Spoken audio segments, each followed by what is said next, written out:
اردو تقریر یوم تکبیر قومی خود مختاری کا سنگ میل۔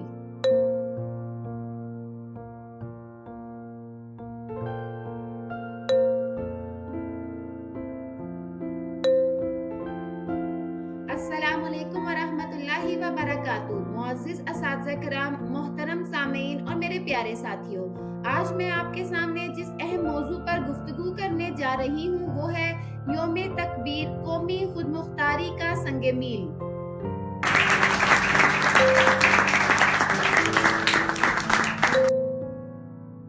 فضا میں گونجی تھی تکبیر کی صدا، چمک اٹھا تھا چاغی ہوا دن گواہ۔ یہ دن ہے غیرت کا، یہ دن ہے وقار کا، سلام ہے پاکستان تیرا ایٹمی شہکار۔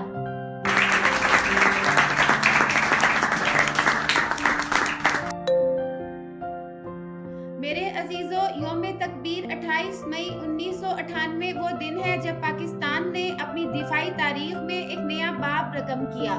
یہ دن صرف ایٹمی دھماکوں کا دن نہیں بلکہ یہ دن ہے خودداری، جرت اور قومی خود مختاری کا اعلان۔ یہ دن ہے دشمن کو یہ پیغام دینے کا کہ پاکستان کسی سے کم نہیں اور اپنی سرزمین کی حفاظت کرنا جانتا ہے۔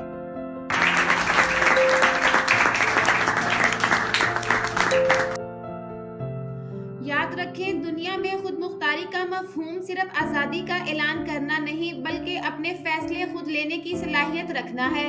اور 28 مئی 1998 کو جب چاغی کے پہاڑوں میں پاکستان کے ایٹمی دھماکوں کی گونج سنائی دی تو پوری دنیا نے مانا کہ یہ قوم نہ دباؤ میں آتی ہے اور نہ کسی کے سامنے جھکتی ہے۔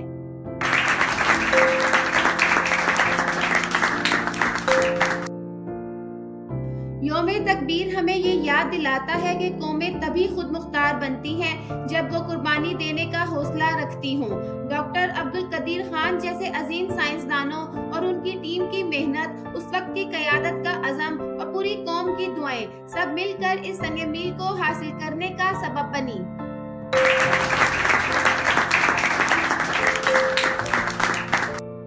معزز سامعین، یوم تکبیر ہمیں صرف فخر ہی نہیں دلاتا بلکہ ایک بڑی ذمہ داری بھی سونپتا ہے۔ ایک ایٹمی ملک ہونے کے ناطے ہمیں دنیا کے سامنے امن کا پیغام بھی دینا ہے اور اپنے اندر اتحاد، نظم اور ترقی کی خواہش بھی پیدا کرنی ہے، کیونکہ اصل خود مختاری صرف ہتھیاروں سے نہیں بلکہ علم، کردار اور اخلاق سے حاصل ہوتی ہے۔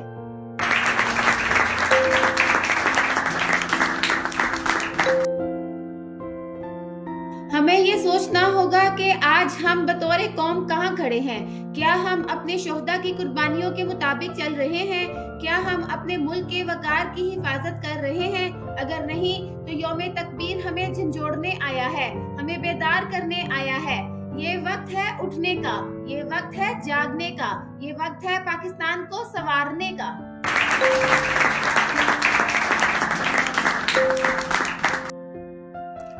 آخر میں دعا گو ہوں کہ اللہ تعالیٰ ہمارے پیارے وطن پاکستان کو ہمیشہ سلامت رکھے، اسے ترقی، اتحاد اور امن کا گہوارہ بنائے اور ہمیں ایسی قوم بنائے جو صرف طاقت میں نہیں بلکہ اخلاق، علم اور کردار میں بھی خود مختار ہو۔